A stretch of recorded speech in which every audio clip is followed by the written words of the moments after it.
Today on Survive to Thrive, we have an incredible guest, Rosey Luc. Rosie's journey is super inspiring. She started as a nurse and then made a big switch to become a mortgage broker and a real estate consultant. Now she's a specialist. She's got some amazing insights on financial literacy, real estate, and career growth that are perfect for anyone looking to explore their options. We're going to dive deep into her story and get some practical tips and learn how she navigates the ever changing housing market because that's what everybody cares about Yes, these that's days. right. Yeah.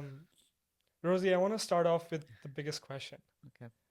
How did you transfer from nursing and made that transition to becoming a mortgage specialist? What was that like? Oh, well, that was, to be honest with you, it was a very, very tough decision that I have to make. Um, I was very, very passionate about nursing, and so I went when I was in high school. I volunteered at the hospital. I volunteered at care home. So that was my always something that I was very, very passionate about. But I was working in it for about 6 years as a full-time nurse at the time, and then my husband and I decided to have kids. So when we had our first daughter, um, I'm just sitting back and realizing this is not going to work for my family. Uh, the shift work was taking a big toll out of my personal life. When it comes to babysitting, because you're doing shift work, you can't find a babysitter that fits, and we don't have family to actually watch our daughter full time during the day. So I like there's going to be something that we have to have a career change so that at least then we can have some set schedule that people can come and watch the baby from whatever time frame. And uh, my spouse, I mean, my husband doesn't really know how to cook, doesn't know how to clean. So at the time, I'm like, okay, well, this need to make the change. So um, I kind of did a bit of research about, well, where do I start? What career change can I do to help benefit my family, but also to be rewarding and give back? And I was thought about going to banking, maybe going to management at the time. That was my initial goal, to go into banking and finance. So um, I asked for my spouse support, and I was like, you know what, I'm going to step away and actually going to work on call as a nurse, and then go back to school and pursue what I needed to pursue. And then I started working into banking. I worked there for full time. Um, I went with Advanced City. I was at Advanced City for about 18 years, but 17 years. So the first bank I ever worked for, and the last bank I ever worked for. So I was in various role when I was there. So from the loan officer to becoming an assistant branch manager, um, and my last role was a mortgage specialist there when I left them. But I mean, it's hard to make, but it's also an important decision to make. Sometimes people ask me why the career change is. Sometimes you need to understand that yes, career change is necessary because if sometimes if you feel like you identify a problem or an issue and you're not gonna fix it, you're just gonna be on a standstill. You're not gonna make that change. So I said, I want to have more kid one day. I want to be able to have the flexibility one day to be home with my kids. So that was a mandatory change. I mean, it was definitely a struggle to start because working from nursing salary, I was making a lot more than a bank teller. I can tell you that much. And so having to work at a bank teller full time and actually get a pay of and cut so and we couldn't just do that. So I had to work as a nurse at the same time. And I literally gave up my nursing career about, I'd say, maybe 12 years ago.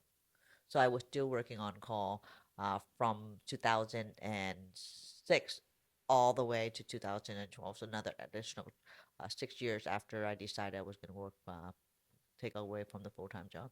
Wow. Yeah. And I definitely want to dive deep into the challenges that you faced because I'm sure someone asked you that you're making a big mistake. Why are you doing that? You're getting such a good pay, you're getting benefits as well, Yeah. and a lot of people are in the nursing program as we speak. Yeah. So, what were the challenges that you faced? I think that's like when nursing, I would say when seeing people die was hard, but it's also being there for them and not being afraid is one of my biggest strengths that I have as a nurse. Wow. Is I have my patient, I know they're dying and don't have much time. I will stay there and I will hold their hand to their last breath and see their eye closed and just being there, not be afraid of death and not being fearful because it could be scary. It could be scary. Like people would be traumatized seeing somebody die in front of you. But for me, it's like, you know, I've been a nurse, and like I say, that's what was the biggest thing when I had my first daughter was that I used to work full time, and when I'm done with work, I don't go home. I I go sit with my patient. If somebody's really sick, or sometimes I'll run home and cook something, bring it back. Mm. Sometimes I'll go home and cook something. Well, my husband said, "Where the hell are you going?" Oh, I'm bringing dinner. What? You just came home. It's just like, well, I gotta go bring dinner for so Wow. and so. And so he's like, so like I used to always do, I do sewing for adapted clothing when we have the patient or bedridden. I would sew clothes for them. So I have a sewing machine that I sew. I sew bag for my patients. So a lot of the 6 years that I was a nurse, I invested a lot of my love and energy to that.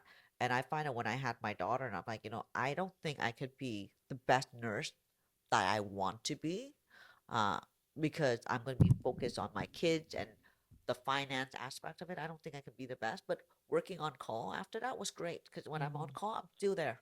I'm still there. I'm enjoying the time there that I'm there. But yeah, nursing was something I've always thought. Like I had this whole thing. I didn't think about I was going to be a mortgage specialist one day. My goal was to go to work at the bank, make some good money, go into management, a little bit of management, some other stuff, know how to do finance stuff. Work there until I'm 55 or 50, retire, take my pension there, go back to the hospital, work there until I retire, and really enjoy my time. And like this is whole. That's how life is. Sometimes you can plan so much, but that's not necessarily always going to go the way it is because we change and we adapt, environment change. Yeah. So I mean what the challenge is when it comes to for financial well-being, and like I always say to people, financial well-being and personal well-being is very important to go together, and what might be enough for one person might not be enough for another. So somebody could be happy with a $60,000 salary. Somebody could not be happy with a $60,000 salary. So every aspect is different.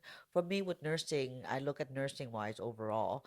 Yes, they do have a very good stable income. They're always stable. There's always work there as a nurse there, and they're stable, and the income are great. But then you, in order for you to grow more, you want to make more money. You're working overtime and you're spending more time. So how I look at it, there's a quote somebody gave me one when I was like, I want us to really be able to provide more for my kid, but have eventually one day flexibility. And somebody said, you want to have make more money, you go where the money is at the bank. So that, and I was like, with the bank, is that there's so much opportunity within the bank. You can be in different role out there, and there's the the possibility are much more. So you're taking the the sacrifice now, but the potential of the gain long term is there. So whenever I do anything, I always try to look at the long term goal versus the short term. So I mean, there's short term pain out of it, but if the long term, if it's gonna pay off, then you make the change that you need to make. Mm. And you know, that is not very surprising, but at the same time, the fact that you made a career change after how many years of nursing? How many Six years? years. 6 years, Yep. right? Most people would just say, the sunken cost fallacy, which is, Mm, I've already done 6 years and mm, I've got a life ahead of me. Why don't I just stick with it? mm. I guess what made you want to make that change is the fact that you wanted to have kids and then you Yeah. wanted to, Yeah. Yeah. Yeah, live after a better having, life. yeah, I mean, like with I mean, after I have my first daughter was my shift of thought, the train of thought, and I think that the money instant thing, and everybody change as they have kids or the way that they are. So for me, after having my first daughter, is was just my mindset was completely different. I was very like, how am I going to better her life? How am I going to put her in a better position in her life? And that was what I was very focused about. Like for myself and my husband, we were married for 8 years before we had our first child. So it was great. Like, we love traveling. We're very spontaneous people, but and I think when after I have my daughter, my maturity level completely shift. I became I shifted, like I would literally say, some people said I was almost 180. Wow. I just was just kind of do a lot of things that was more focused on my kids. But now, as as my kids are older now, I'm starting to shift that focus back to myself as well, because the time is right. But it's also my kids also tell me, "Mom, you don't have a life." But like for people who don't know me, they see me the last 10, 15 years, they're like, Rosie's no fun. But no, like what I had a life before my kids, and we've always very been kind of outgoing individual and really do a lot of things with my spouse, but it just some people just change, and I find that the change was good. It was positive, but over the years, sometimes it could put a bit of restraint on your mental health. And with my kids, is that I'm very blessed that they are very understanding, and they want to make sure that I'm in a good place. So as they get older now, they're like, Mom, make sure you do this, make sure you find a hobby, make sure you do this. So that's why I end up having hobbies now, which I've like, even I was when I was a branch assistant branch manager at the bank, and some of my staff member to my team member that I was training and coaching, and they're like, what is your hobby? And oh, my hobby, I actually have training program designed for you. So my whole life was around works and family. Yeah. But now I do a bit more traveling now, like I'm more self-focused because that well-being need to be there.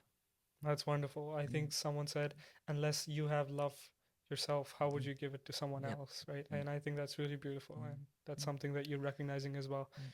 What were the lessons that you learned when you were a nurse for those 6 years that you applied to your business now? Um, the people skill, Hmm. the passion that I love for what I do. So even though I look at the financial aspect of things, but it's also about the passion of what the business comes. So like I said, I was an assistant branch manager, and when I switched over to become a more mortgage specialist, I was always ready to coach somebody. I'm always willing to. I'll go to the branch to visit the staff there, and I'm always willing to be a coach. That's more my passion and care for people, and I've always been very happy. I find what it's very rewarding for me to see people thrive and do well in life, and I love that coaching aspect of it. And so for now, like I so for our mortgage company, so RSL Real Estate Development Consultant started in 2019. That's what we have. It's more of a consultant company. It helps consumer navigate through the process of mortgages or building and everything from start to finish. That's what we do. And then so last year we started RSL Lending. That is the mortgage brokers. So we're doing recruitment through that, new broker and stuff like that. But what I take on brand new agent that never been in the industry before. So training them to understand the basic of mortgages, training them how what the process of application look like, how credit look like. Because I have agent that come working for Service Canada who's it's not in their forte to even know that, and I find that part of my reward is to see people having that baby step and be able to do things and fully do an application, actually have a full conversation. So that's my reward. So for me, my daughter said, "Why open a mortgage broker?" Because I always still want to be a coach. And so I'm trying to steer away from doing the application. I'll still have my own clients group. I do talk to my client. I still support the that mortgage application, but usually I will bring on one of my junior broker and teach them how to do it, and let them do it. So that is my thing, and I love that aspect of it because having that business aspect of it, but be able to coach somebody and see somebody grow and be successful as a new mortgage broker.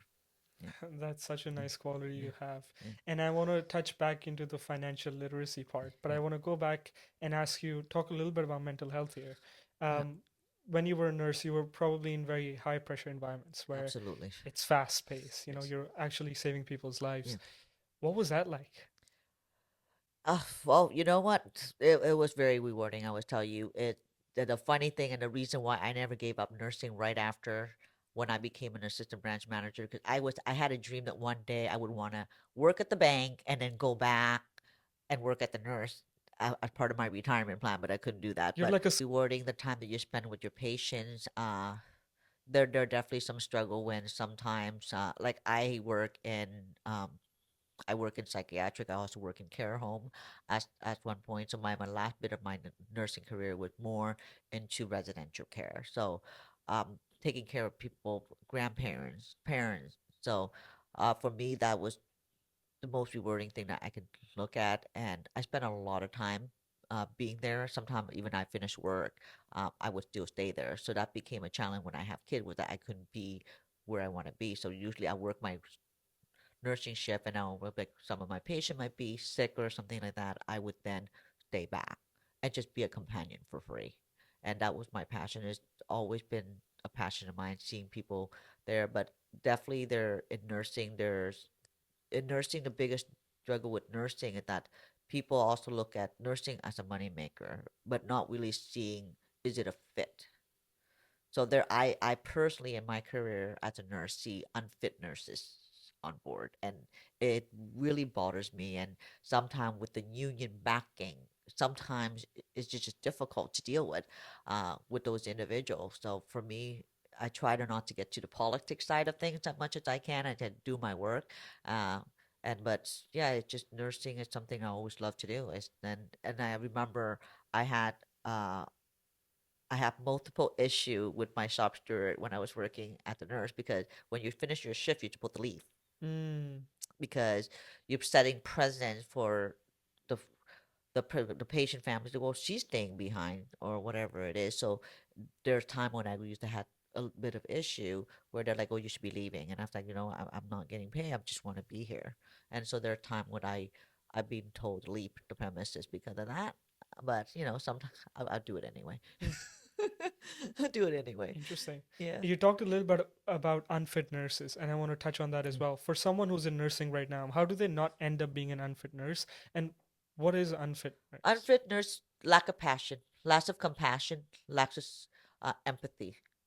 Because everybody will go through part of their life where they're gonna be injured, they're gonna be sick, and they're just because there's some nurses they to really focus on the drive of the money that they're making out of it, so they're overworking themselves by picking up a lot of overtime, so they're there for the dollar amount and not really be there for the patient of passion. So um the tone of voice that they come at when they speak to the patients, so those are, I said, those are people who are unfit to do nursing because they if you go to work and you're completely frustrated of what you see and you're unhappy and you're talking to your patient with lack of compassion and care, they're completely unfit. And so nursing require people to understand you're caring for a patient, the length of you want to be a good nurse, and that's something you can do for long term for any nurse that any student that want to go nursing. Don't focus on the money. The work like nursing, yes, they make good money, but it's not a money making machine kind of career. It's a passion heart occupation. So you have to go in there with compassion and love. That you care for these individuals. You take them as you caring for your own family. How would you want your family be treated when they're at the hospital or when they're in a care home? How do you want your parent to be treated? And that's how the lens that I want to look at every day when I'm at work. It's how I want my parent to be treated when they're here. How my sister wanted, I want my sister to be cared for. So I'm always there with the passion that I do. Like yes, like I always say to people, financial well-being and personal well-being should go hand in hand, but also that compassion, anything that you do for work, you have to put your passion into it. If you lack passion, doesn't matter what career you're in. I don't care if you're a CEO or anything you are. As soon as you lack the passions of your work, you're no longer productive. You're no longer inspired.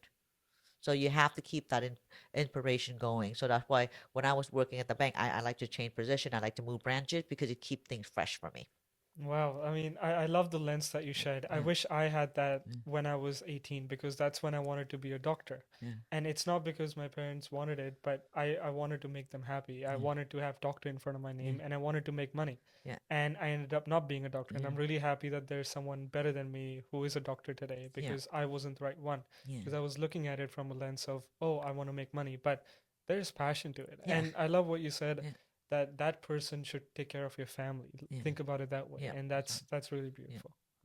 Let's talk about if there's a person named Mary. She's a yeah. student in her third year nursing, and she realizes that that's not something that she wants. Okay. But her parents want her to be a nurse for whatever Mm, reason. How does she go about communicating that with them, but making yeah, sure that it's an actual decision and not just something that mm, your mind yeah. changes all the time? So So. I mean, like especially I think I was gonna share something in here I was writing today, but it was great that you brought it up in question.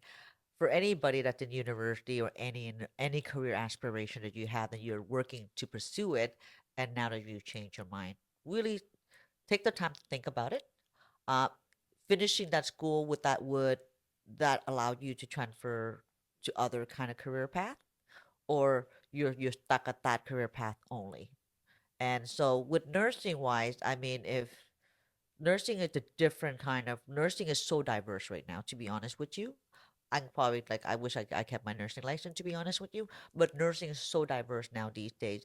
It's just not always the hospital environment. You could be working at for an insurance company, Mm. doing blood drawing work. You could be like a healthcare consultant at the nurse now. You can work in the beauty industry now. So nursing is so diverse. So really, this individuals that they don't no longer want nursing, they need to understand. They need to look at it. What is it nursing that you don't like?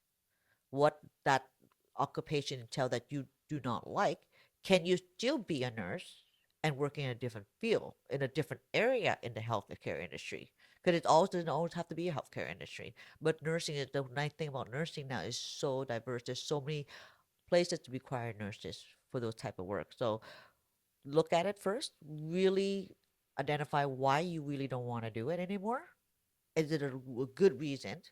And if you know what, I just don't want anything to do with people, but anything you do is with people.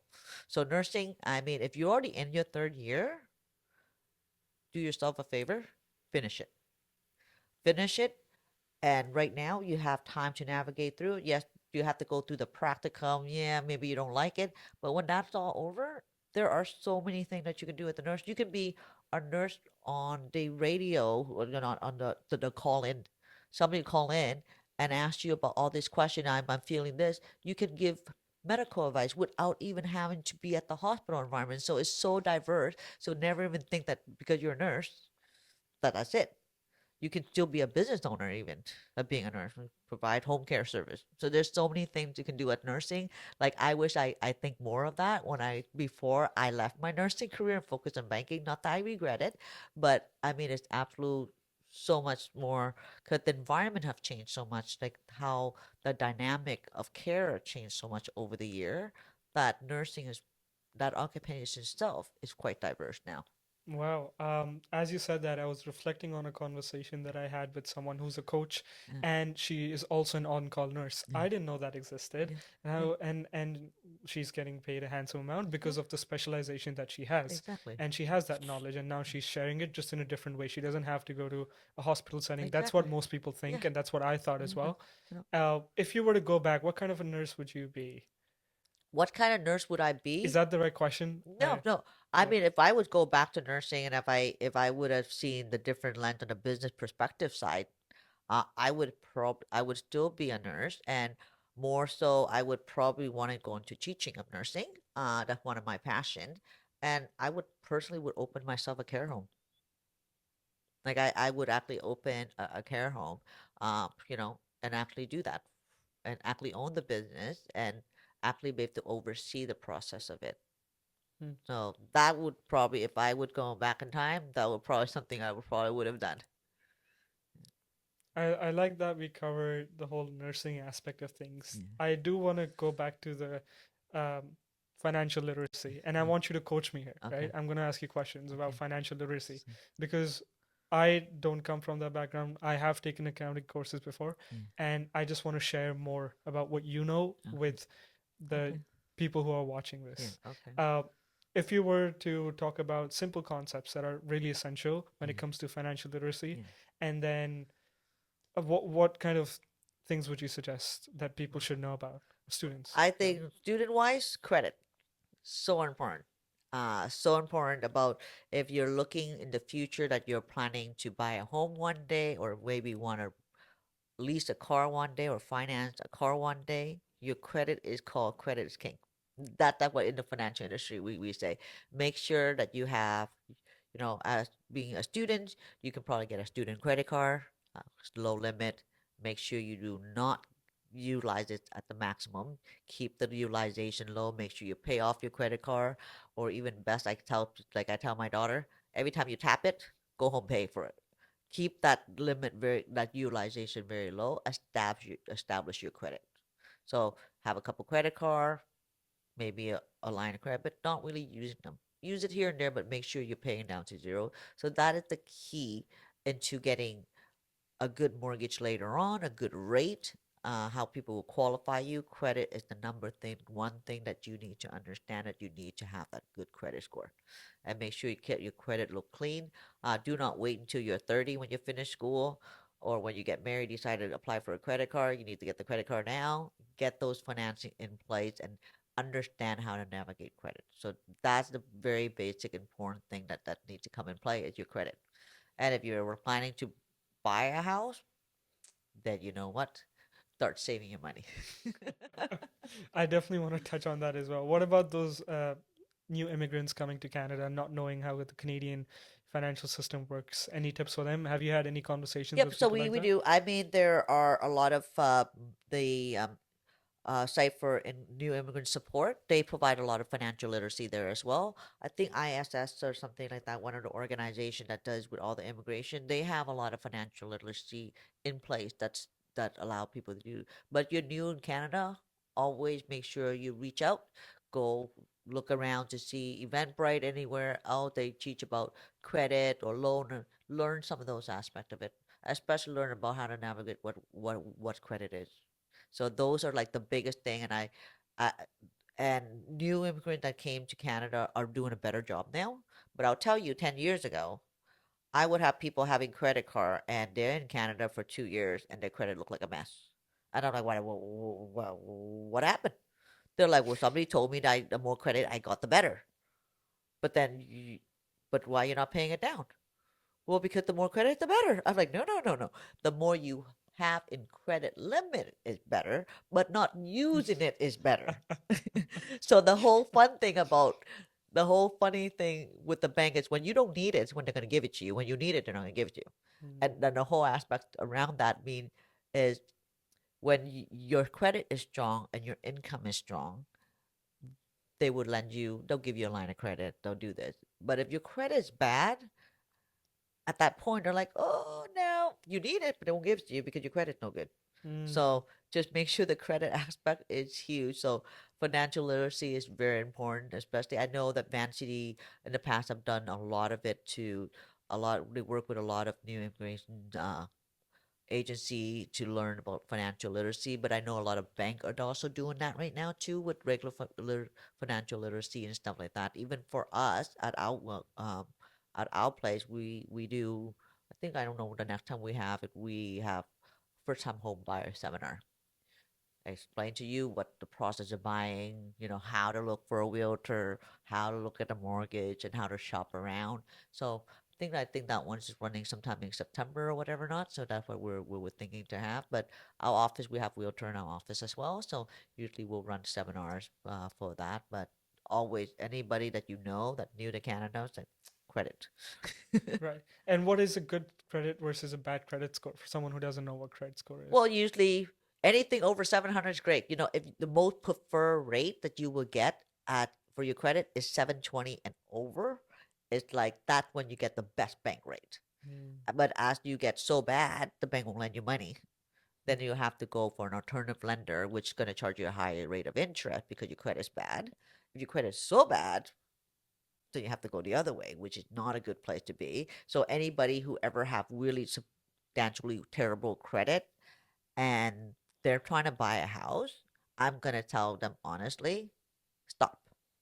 If you already have this bad credit, you're not making proper payment, clean up your credit, make yourself accountable for your credit, clean it up, have it nice and clean, wait for 2 years if you have to, then buy a place. But because right now you're going to buy a place, you're not going to qualify at the bank, and you're stuck with a private lender or a term lender, which is going to be a higher rate.